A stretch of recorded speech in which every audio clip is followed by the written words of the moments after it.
Hey there, listener. Welcome back to the podcast. I'm Amy Takaya, and I'm curious, do you have a child in your life who is intense? Or maybe you were an intense and strong-willed kid yourself? Today, I've got Mary Van Geffen to talk about spicy ones, right? Which is her term for intense kids. And we're going to explore the ways we can start relating to our own children and maybe our own child selves with more compassion and understanding for our somatic intensity. So stay tuned.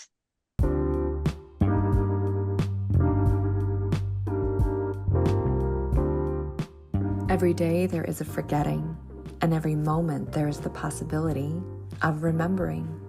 Remembering who you truly are, awakening to your body, to the inner world, to the experience of being alive. Here is where you find the beauty, the joy, and here is where you free your soma. I'm your host, Amy Takaya. I'm here to help you move from pain to power, from tension to expansion, and ultimately from fear to love. Hi, Mary. I'm so excited to have you back on the podcast. You were on season one, and now you're here 2.5 years later. Yeah, and we never even got into like the stuff about what a spicy one is. So I'm excited for part two. Absolutely. Yeah. So if you want to go back, if you're like that kind of person, like you have FOMO and you don't want to have missed anything, totally you can pause this episode, or after you listen to this episode, go back to season one and find it. I think it was the most of the conversation was about gentle parenting. What does that really mean? And somatic parenting, right? Or parenting from an embodied place. That's what our previous conversation was about. But you're right. We didn't actually get into the full topic of spicy ones. And that is the topic of your new book. And I'm really super excited to talk about that today. So Yeah.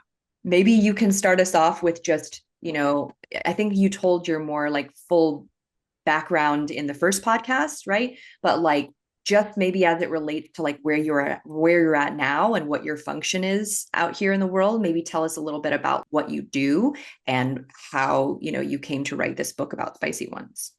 Yes, I call myself the international parent coach for moms of spicy ones.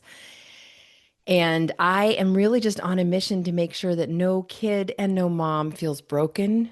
And when you have a kid who is like, I would say 20% of the kids out there, when you have a child who doesn't maybe respond to gentle parenting in the way that all the videos do, or who doesn't have that innate desire to please that usually is developmentally appropriate for 3 to 10 year olds or 3 to 9 year olds. They really want to be, and all kids do, but this kid is not what you expected. And there's a whole kind of just heroine's journey that takes place when you realize, wow, I can't control this kid, and I can't necessarily have the parenting journey that I imagined. We're not going to be wearing matching outfits, and it's just not going to be, I'm not going to have a mini me that just wants to do whatever I want to do. There's going to be a lot of negotiation and a lot of power struggles.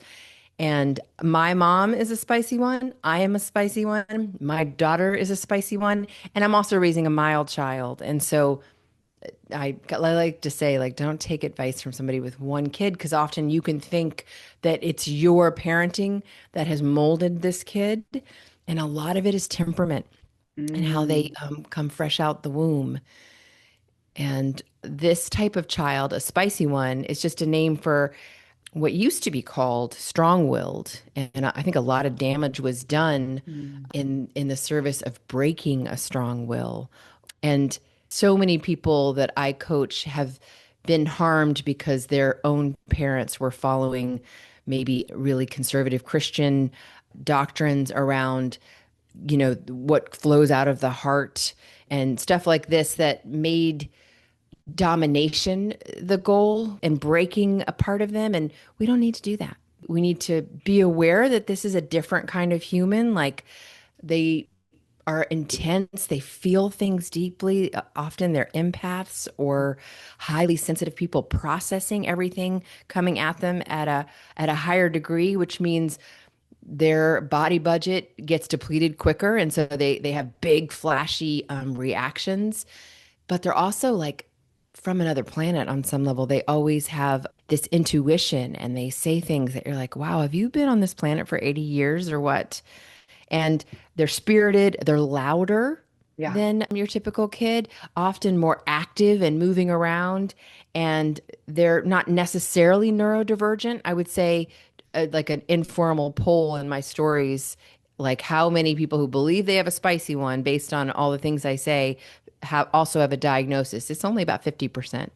So there's ADHD and all of its complications, autism, OCD. A lot of that is also spicy one behavior.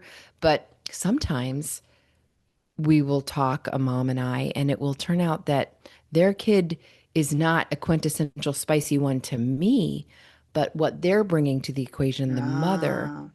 maybe their need for order and like I just need things to be a certain way, like Enneagram 1 stuff if you're into the Mm. Enneagram, or maybe they need to be perceived as perfect, like they have it all together. There's this some a Control background in their issues a little child. bit, right? Say that again. Like some control issues that the parent is having, like where they Yes. really need to feel like they have control of the situation, and their child is not necessarily, as you're saying, like as maybe it's like not as spicy as some other children, but to this parent the child feels really spicy because they're triggering all their control issues. Exactly. It's a spicy situation because Mm-hmm. and I don't want to talk too much soma because you could probably talk rings around me, but this parent feels unsafe in their body when their Right. kid is drawing attention to themselves or not going with the flow. And then there's also parents who are high sensory processors, and this kid is making up so, Overstimulated. yeah, they're overstimulated. And so that's a part of this equation too, figuring that out a little bit. But I do have Oh a yeah. quiz. I have a quiz with like 22 different questions to get at like how spicy is your kid, or maybe is it you? So Oh, I we can love link that that. in the show notes. Please do. Yeah, no, that is a great nuance that you're adding in here, because we can tend to, as parents, like kind of flip flop in two directions. It's like, oh, our kid is the problem, or we overtake responsibilities, like, oh, it's me, I'm a bad mom, like I'm just not doing all the things that I could. But it's always going to be a dance. It's always going to be a back and forth, and so having that understanding of like what's happening on both sides. As you're talking about this, like I think if I were to just like based on what you said, my kid, he's 7, right? He's very extroverted is how I've explained him to people before. He likes to talk loud. He likes to make a lot of noise. He likes to run around. But in terms of like his motor patterns, in terms of like his ability to focus on things, in terms of other aspects, like I don't think he would get called ADHD. Like I don't think that he is neurodivergent. I think in a lot of ways he's neurotypical. He's just like got a big fiery personality. So I feel like I'm already starting to see like these just like different nuances that you're speaking to, right? And Yeah, and and it sounds like you've done the work, because it is work, to see the beauty in that. Like even just calling it extroversion instead of attention seeking, right? Like right. the a big part of my book, Parenting a Spicy One, is about retraining our brain to see all the beauty in front of us so we don't wake up at 50 with no relationship with this kid, because the spicy ones are the ones who go no contact. They're the ones who wash their hands of us eventually if we haven't figured out a way to be in some sort of symbiotic relationship. And there's so much beauty about this child. They are highly persistent. When they decide to do something, they get it done. That is And they so go, true about my son. Yeah. and what we have to lament and grieve is that we can't hand them a goal. They don't, like, just because we want them to do something doesn't mean that, but when they decide what their path is, get out of the way, because they are the trailblazers and the social activists Mm, and the world changers. yeah. But wow, that's hard to parent.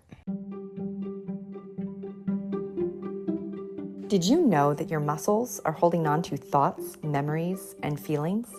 If you have a tight neck or back, you're not just getting old, you're experiencing a buildup of tension from the life you've lived. Most people don't know this, but there is a part of your brain that can reverse and prevent chronic tension. When you relax your muscles, you not only move better and regulate your nervous system, but you also free yourself from the grip the past has over your body, so you can live with freedom, confidence, and enjoy your life now. How does that sound? Join me, Amy Takaya, and discover what my clients are raving about at youcanfreeyoursoma.com.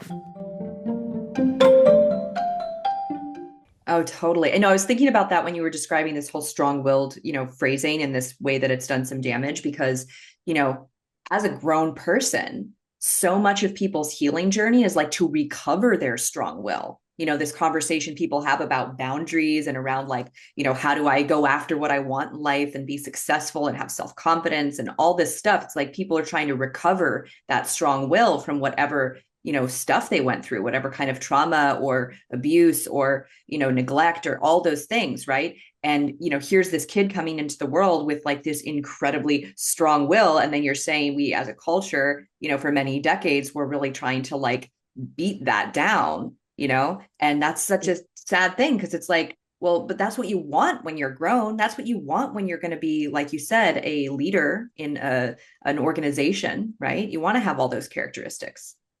So true. And then there's even a darker side to it of like the more you force them to go with an authoritative rule or what you say is more important, the more you put them in a position of vulnerability to be inappropriately led or touched, or like we really have to find that middle ground of like, yes, you do not want to do this, and I'm your mother, and here's what there's this boomer mentality of like my way or the highway, and it just doesn't work with this kid. It either goes underground and we don't ever get to know their full self and they hide it for a while until they go insane once they're out of the house, or they see it as a challenge and now we're like using battle metaphors with them because that's what it feels like.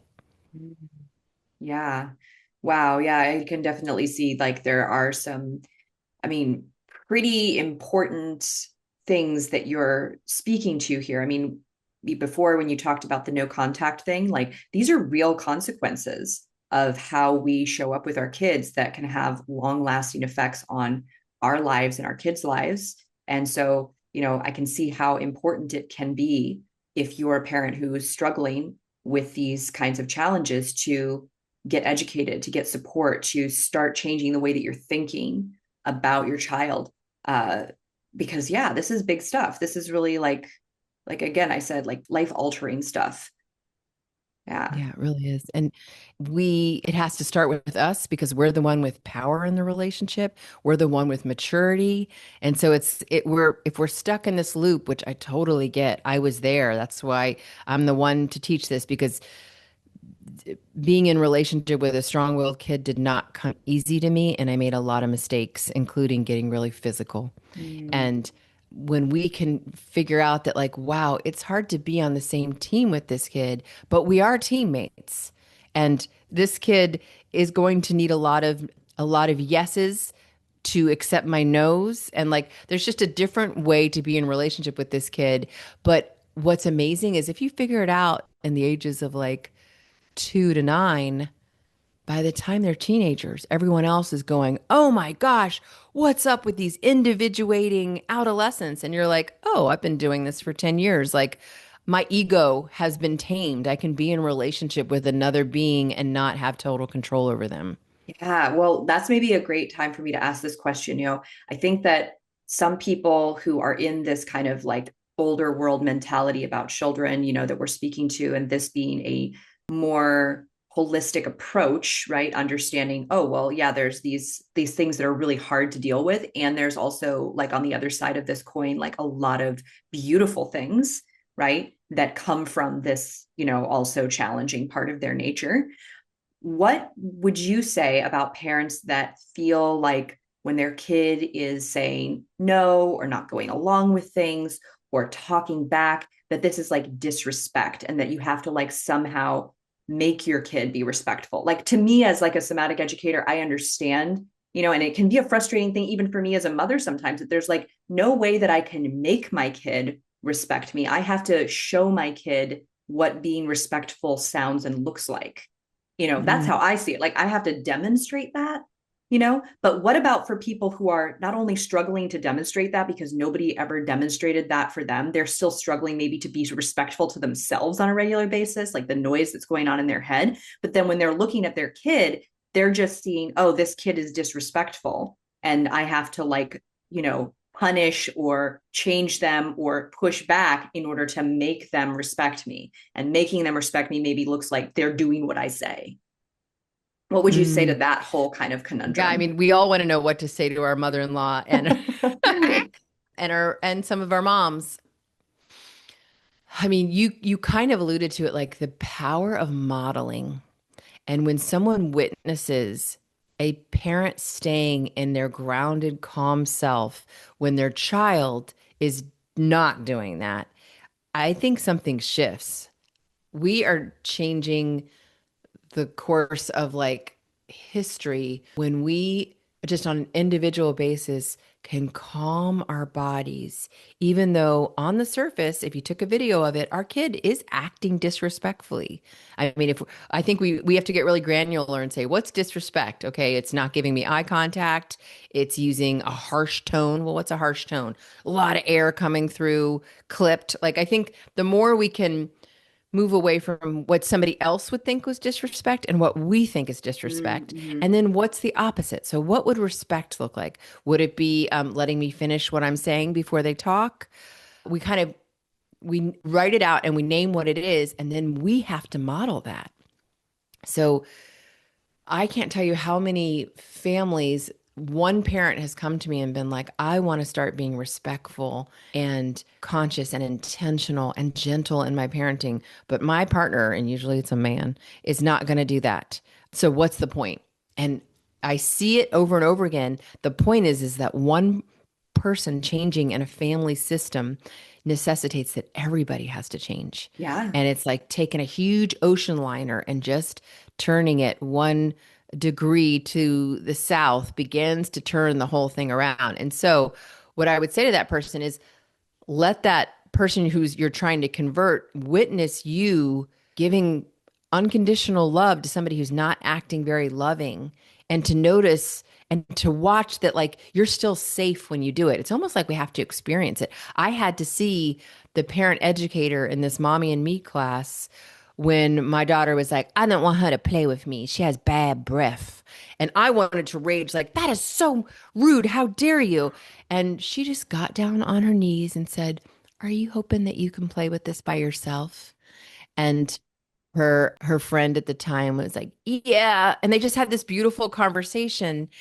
And it didn't mean this child didn't need to be cut down to size or reprimanded. She needed to be heard. But like a lot of times we have to go under that disrespectful wording to what's underneath it. And I call that like ninjaing, like a an emotional ninja. When someone's like, he got more pancakes than me, you can say, instead of no, he didn't, I measured it and each person got the same amount. And how dare you, Yeah, yeah, yeah. instead we can go underneath it. This kid wants to know, are they as valued and beloved as their sibling? So instead of worrying about the pancakes, I can take a moment to ground myself, give my full attention and say, are you still hungry? We're out of pancakes, but I'd love to get you some blueberries. Or are you needing something from me? And so to that person we're trying to convince, we can let them witness us doing it. We can also talk about, hey, mom, there's usually a need underneath it. And in my family, we're trying to give someone grace who's kind of new to the planet and get underneath what they're having a hard time expressing and then model for them how to express that. But it is slower, it's less efficient, but it's what creates measured, calm, folks who worry about other people. And that's the work that we're doing. Love that. Yes. Well, and what you're speaking to as well is that the parent has to come up with tools for themselves. Because as you're talking about like this mom who's like, I want to be the respectful one. I don't think I want to start gentle parenting. I don't think my husband's going to follow suit. Like I have been that woman. Like I have been in that position being like, okay, I'm going to start taking on these things, especially as my son got, into toddlerhood. I was like noticing myself like becoming like my mom and like ready to yell at him over like little stuff. And I was like, I don't want to do that. And then I could see also that like you know, if I again went along this path of like I need to model this, like I need to show up this way, right? And I want my partner to, I had to actually look at how I was communicating with my husband in front of my son because sometimes when I would like if someone to like record me because I'm like in a bad mood, he didn't wash the dishes, he said he would do this thing with the car, it didn't happen, he slept in and I've been up for 3 hours doing everything, and I'm irritated. I'm like having a little hissy fit. I'm the spicy one here, getting like, right? Like things aren't going my way. And how I'm speaking to my husband in front of my son is exactly how I don't want my son speaking to me.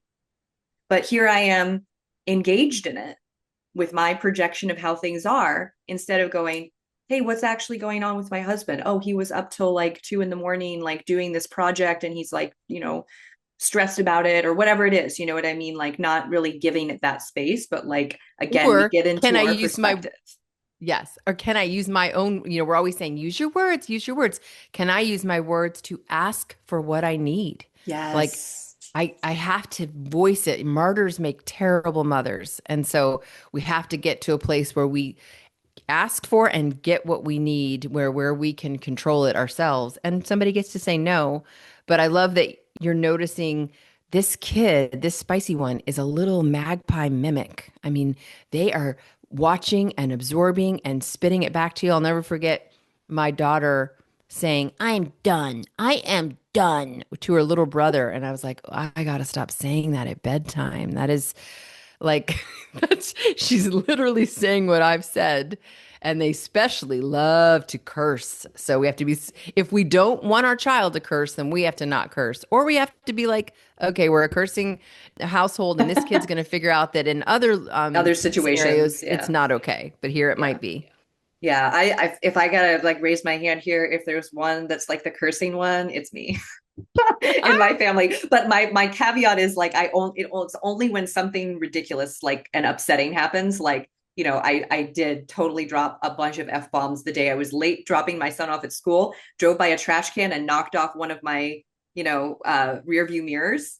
Oh, It was that's an like F-bomb kind of it day. was a bad morning. And like, so my husband's always like, God, like, why do you do that? Like and I'm like, but I only do it when I get really, really upset. Is that okay? Like, cause I feel like, yeah, they're going to want to Well, curse, I actually you have a know? section in this book, Parenting the Okay. Spicy One, about cursing because there's some research that says cursing helps to decrease our sensation of pain and discomfort. Like it basically allows us to like keep our hands in ice water longer. And there's been professional cyclists that can go farther when they curse. And then there's even Wow. connection of cursing to higher IQ. Like there's a lot more there, and that is yet another place where the spicy one's going to push us out of conformity with the culture and show us that there are like you will be asked to figure out why you have certain rules over and over again with this kid because since they're going to push every boundary, you're going to have to determine, okay, I said I didn't ever want to use the word stupid in my house, but he seems to get a lot of joy out of shouting that's so stupid when he hurts his foot.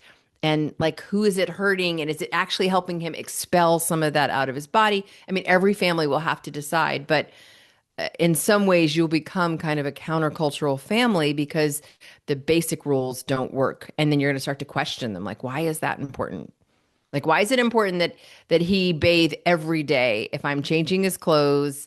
Like, and it's a big hassle. Whereas, by the way, if you can get a spicy one into water, it makes everything better. Oh But yeah. sometimes that transition, maybe you don't have it in you for a day or two. He's going to be fine. Right, right. Again, it's about loosening that sense of needing to control, right, as the parent, like, negotiating that with yourself. Like, can I accept things being a little bit not as I expect them to be in order for other things to kind of balance out or pay off here? Yeah. Well, tell us more about like in this book, The Spicy One, right? You were mentioning something called the control destruction dynamic. Can you tell Oh us? I yeah, mean, I feel like that's right in where we're going here.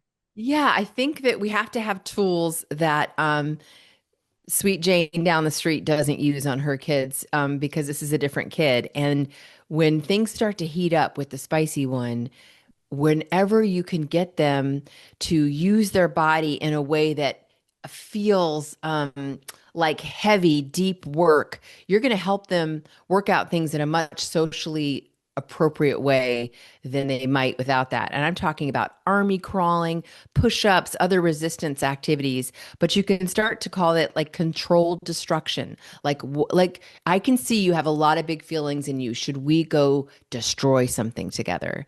And maybe it's ripping up the egg carton, which feels so good. Maybe it's taking ice and throwing it hard against a gate, maybe where you can hear that ricochet. Maybe it's taking a hammer and smashing apart some old pottery, it can also be a loud, like raucous game of chase, like that predatory games, prey games, are a really great way to work all of this anger through our nervous system. Obviously, if you have a trampoline, that's great. But I just want movement to be a part of your family's way of working out big feelings, rather than like, you can leave until you're feeling better. That's why kids slam doors and things like that, is they want to have some whole body pressure, some way of getting those feelings out. Do you have some other ideas? Because I know this is like you're the somatic person. Well, I mean, what you're saying makes a ton of sense because, like, stomping, like, I feel like my son likes to stomp. And when I was younger, I liked to stomp. There was something so satisfying about feeling my feet like booming against the floor. Right. And then later on, when I was like, a few years ago after I had my son, I got really into running, like trail running. And it was the same feeling. It was this like boom, boom, boom of my feet against the surface and feeling that whole like shift, like bounce right through the center of my body. And so I totally get what you're saying, like on some personally on a somatic level. And I think that it's actually something we all need and we don't realize we need it. But especially if you have a kid who's a very like intense and like high energy kid, I can see why this would be particularly effective. And are you saying that post ripping the egg carton, stomping around, running around, that there's this like easing of their energy? Do you feel like what you notice is that kids seem to like quiet down after that? I mean, every kid is different, but I think if you can make it a part of your, like, you can normalize it and have like one family I worked with had like a throw basket, and it was a basket filled with soft squishmallows and things you could throw against the wall, and mom wasn't going to get upset about it. Generally, this kid's not going to listen to you once they've reached a certain point. So you can be Uh, like, hey, do you want to go throw ice? And they're going to give you the middle finger. But you can, when you become a student of your child and you can notice, like, okay, we're home from school and things are heating up. Like, you can kind of get in front of it and be like, let's go outside and put chalk and water and scrape it across the bottom, or let's go mm, have an obstacle course. Just knowing that, like, you can maybe divert some, or in the after time you can do it. But when the storm is happening, I just want to make it clear there's not always a magic way to stop that. And I don't think that's the goal. I think right. that a lot of times when people are saying, what do I do about the meltdowns? How do I stop the meltdowns? And I actually want to equip you to feel safe as the meltdown happens, to think of it more like you don't want to stop storms in a forest that needs it. You just need to be safe during those storms, and really ask yourself, like, who's upset here? Can I be okay while my child is not? Right. And this kind of kid though does sometimes get aggressive.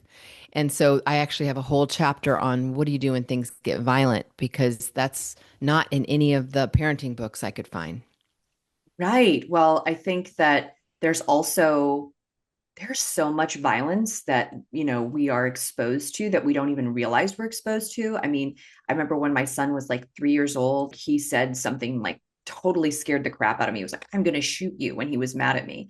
And I got so alarmed and I like totally got triggered by it. And I was like, oh my God, my kid's going to grow up to be a mass murderer. Like I got like really out of hand inside myself with it because I did not expect, my 3 year old to say something like that to me. You know what I mean? With like anger in his eyes. And then I had to realize, okay, well, where has he seen this? Oh, probably everywhere on TV with like, any kind of movie, even though we don't like let him watch like all kinds of things. Like you just get exposed to this stuff. There's Well, violence in our and culture, that they're exposed to all there's the time. there's violence in our culture, and the spicy one is a demonstrative poet. And they're going to find the most powerful words to Uh, try to change your face when they're feeling something. And so they're the ones who say, I wish I could cut your whole head off or I wish I could kill myself. They'll say that when they're very young, and it's not suicidal ideation. It's I'm looking everywhere for the most powerful words I can say because I need someone else to know how big these feelings are. And that's even more reason for us to figure out what our calm down recipe is. And I go through this on the book about how do we stay the calmest person in the room so they can borrow some of our nervous system and co-regulate mm, with us until they can learn to do it themselves. But they take longer than other kids to learn how to soothe and calm themselves. So it's even more important that we go through that process of learning it for ourselves. And I'm a fiery redhead. I did not know how to calm down. I have a parent who doesn't know how to calm down and just kind of comes at you. And so that's where I started. I had to do a lot of work, but the beauty of self-regulation is it's a learned skill. It's like mm. learning how to basket weave or saddle a horse. It takes some time, and you start off being very aware that you were not doing it, and then you slowly learn how to do it. And I just want you to know there's hope. If you're like, well, I'm a neurotic person or I've been through trauma. Yep, I believe it. And there you can learn your own body, your calm down recipe. And I go through that in the book. And sometimes you just need some calm mothering from someone else so that you Yeah. can do it for your child. Yeah, I was just thinking that because, I feel like, and I love that in your content on Instagram, you totally talk about this. I've seen multiple videos where you like kind of share your own individual journey with this. But like, as you're saying, the spicy one being this demonstrative poet, right? Especially as you get into teen years, like your kids can say some really hurtful stuff. Like that can personally hurt because they know you, they know how to push your buttons. They know how to, make you feel bad about whatever it is you already feel bad about. You know what I mean? So, like, in this kind of approach that you're talking about with learning to soothe ourselves, some of that must also be like getting support from someone else who can listen and encourage and help you deal with the things your kids are triggering in you. Like, Yes. And also learning how to be vulnerable enough to tell your story to someone, mm, because a lot of Daniel Siegel's work, who's sort of like a pioneer in research on parenting, is that the most important determinator of how attached or how healthy your attachment is going to be with your child is how versed you are in describing and unpacking what your own childhood was about. mm, And there's a lot of us who are like, I was a terror. I deserved everything I got. Those are like indicators of somebody who hasn't done any work to right. sort of make sense of what it was like to be little. And when we Mm, can't articulate what our childhood was like and what hurt and what was okay and what was scary, we just perpetuate it. We're on autopilot. I'm yeah. not sure how I Wow. got off on on that target, on that Oh, tangent. no, that's like, I feel like that's a really important piece here for our listeners to hear because a lot of the people that I work with in the somatic work that I do are on that journey of looking at the past from a new lens and being able to express and share and rediscover, how did this experience that I might have seen from this angle like truly affect me, my body, and the way that I experience life through my body, right? And so Yes. as you're saying this, it's like, yeah, we need to go there. And part of going there, it'd be great if you can get a therapist, but if you can't, literally just telling your story to someone who's Mm, empathetic and you have relationship with. You're not going to go dump this on your coworker, right? But saying to a friend like, "Hey, I'm working on being a better parent, and what I'm learning is that to be a better parent, you have to have a really robust understanding of your own childhood. Could I tell you some stories from my childhood that I remember, and maybe you can just listen. You don't have to, all you need to do is validate. If you hear something, I mean, those are the best friends, the friends that can just say, I'm hearing this from you, who can reflect back, reflective listening. Mm. That is very powerful because every time we tell our story changes Yes. based on like, oh, wow, her eyebrow went up when I said that. She felt something. Maybe I feel something. Like it really does change our story to tell the story.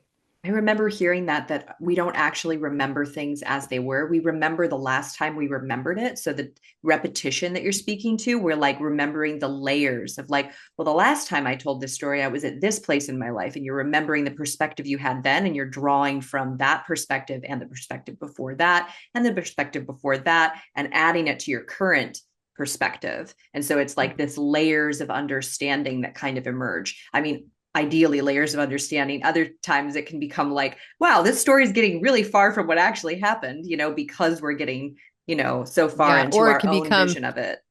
it could also become a calcified script that's Mm-hmm. based in kind of being a victim or Right. the opposite, which I see a lot of, which is like, I deserved what I got. No, you didn't. You were little. Right. Yeah, yeah. That's a really probably a big one to try to get through to people. Do you work with people one on one? Do you have like private coaching clients, or is it mostly groups now that you do? I built my business on that I did, and now I'm to the point where I have a coaching subscription where it's a Nice. group coaching. So a whole bunch of moms get on, and then one person or two people each call. I coach, and usually it's something that everybody can relate to. Beautiful. So Like they send in yeah, their questions ahead of time, and you pick like these questions, and then people can listen in.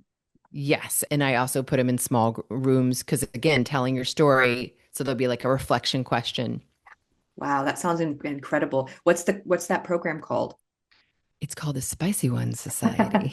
Of course it is. Yes, love that. We got the kids section and we got the parents of teens section because there's very, very different needs.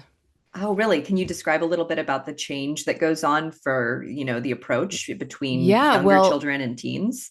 our parenting completely has to shift.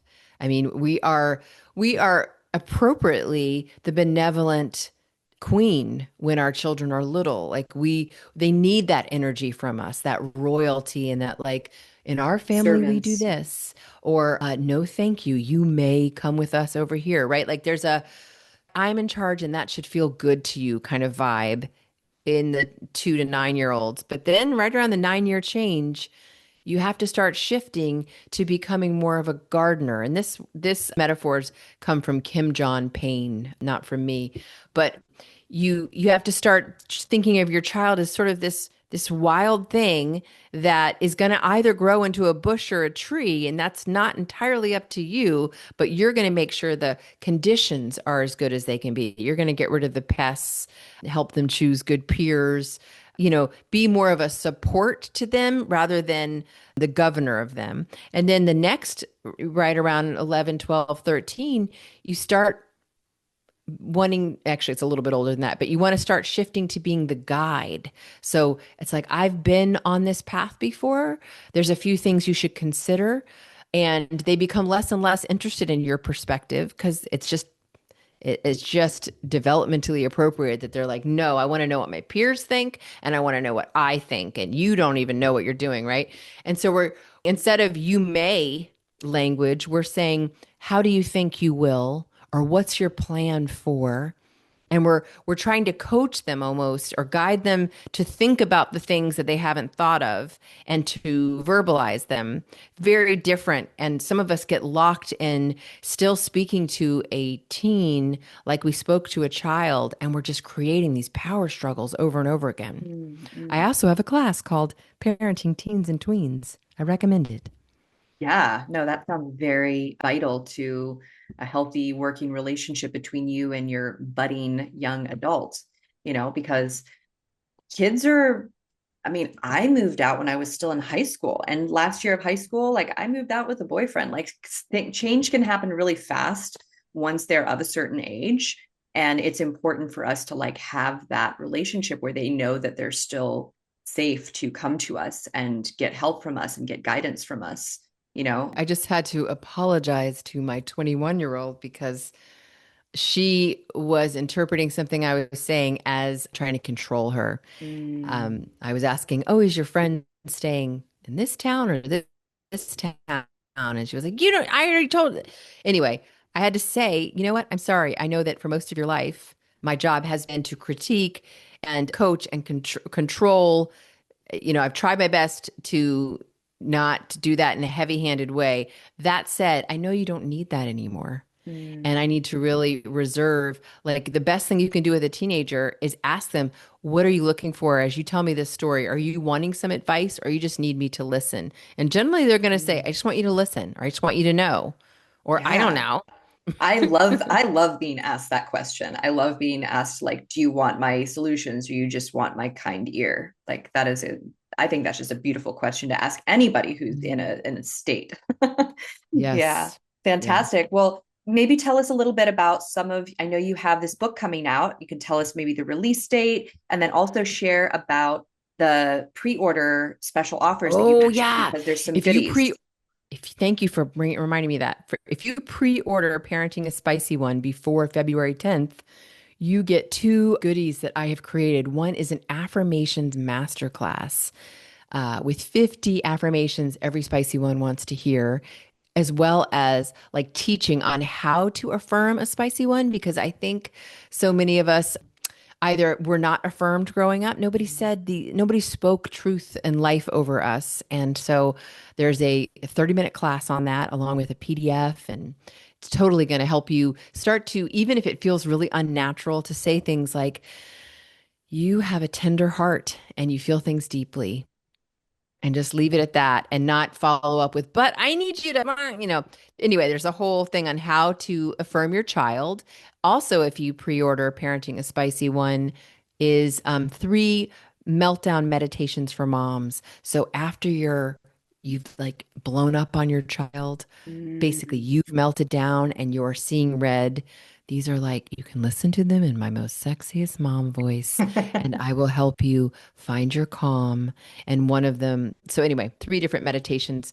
So the link will be, I think, in your show notes. And it means so much to me for you to pre-order it, even though I know you don't you also get a free audiobook read by me, but that doesn't hit your inbox until February 10th. And all this is only if you order it before February 10th. Fantastic. Yeah, those are some really great offers. I think everybody should check that out. And I'm excited. I'm interested in reading your book because I do feel that even, especially after this conversation, combined with, viewing your previous content on Instagram, I'm pretty sure I'm dealing with a spicy one here, like in my own situation. Like my son is definitely, got his own idea of what's going to happen, like definitely falls into that category of like, he asks me if he can do something and I'm kind of like, well, we have to leave the house in 10 minutes, so the answer is no. And then he's like, please, and I'm like, no, I just said no. And then he's Mm. already doing it and I'm like getting everything in the Mm. car and he's like doing the thing that I said we didn't have time for. And it's just, as we've been talking, I've been thinking about all these little micro circumstances and it's like, how can I ease this, especially as he gets older, so that I'm able to feel empowered in my relationship to what's going on with him and not like some kind of victim of his strong will or some kind of like dictator who has to Mm. like, suppress a population or something. Like I really feel like this personally spoke to me today. So thank you so much for that. I'm sure that everybody listening Mm. got something out of this. If you want to share what you got out of this with us, please feel free to message me or Mary on Instagram and just say, hey, I listened to the podcast and thank you so much, blah, blah, blah, or ask a question. I always love to keep the conversation going. Check out the show notes and pre-order Mary's book and follow her on Instagram because your content, you're super funny. You're like a Mm. funny person to follow in like the best possible way, like creative, I am trying interesting. to keep it silly. Yeah, it's great. I love it. Yeah. Any last words Thank you. for our listeners here as we close? I would just say kind of I would say what you said is so true, is that if you're a parent of a spicy one, you are caught between walking on eggshells so you don't wake up their beast, and then also maybe feeling like the things you're doing are harsh enough that you're dimming some of their sparkle. And it's this Mm, tightrope you're on. And I see you, and you are perfectly designed for this kid. You just both have some growing to do to make it work, and it's all going to be okay. thank you. Thank you so much. Yeah, well, thanks again for coming on the show again. For those of you listening, go back and listen to the first episode because Mary goes into her whole origin story and everything like that. And yeah, and keep the conversation going. Thank you.